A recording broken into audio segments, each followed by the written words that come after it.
Сборник песен коми-композиторов и 3 сборника по нематериальному культурному наследию коми сегодня презентовали в Центре народного творчества и повышения квалификации.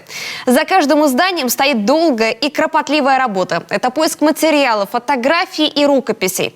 Сотрудникам Центра помогали специалисты национальных музеев и библиотеки, коми-научного центра и Сыктывкарского университета.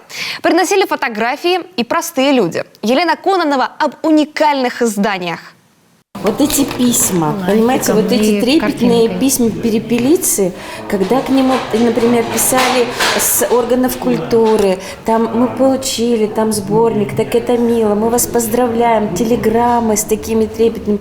Личная переписка, поздравительные телеграммы от органов культуры, редкие фотографии, накальки, что дают ощущение старого фотоальбома, копии тех уникальных нотных рукописей, которые по каким-то причинам ни разу еще нигде не издавались. В сборник «Синеглазый наш север» вошло 40 популярных и 10 никому неизвестных песен 4 великих композиторов земли коми – Якова Перепелицы, Александра Осипова, Вацлава Мастеницы, Прометея Чисталева. Все ноты, тексты пришлось набирать вручную. Теперь весь материал есть в электронном варианте. Его можно тиражировать. Каждый дом культуры, каждая библиотека получит по одному экземпляру.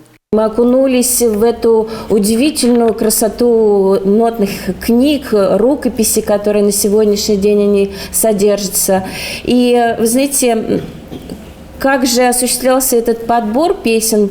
Это был достаточно интересный процесс, потому что издания были в основном период советского времени, и после этого книги не были изданы, и порой мы, как представители Центра народного творчества, много занимаемся сегодня с любительскими коллективами, и, насколько знаем, остро стоит вопрос репертуара для самодеятельных творческих коллективов. А это целая серия сборников нематериального культурного наследия, которые входят в республиканский реестр. В изданиях рассказывается о тех изюминках, чем гордится тот или иной район. Например, Усть-Цилимская горка или Ижемский луд. Народные традиции домашнего богослужения Нившеры. Эта работа началась благодаря грантовой поддержке еще в 2018 году. За это время было издано 7 книг. В них вошли 16 объектов. Осталось еще 17.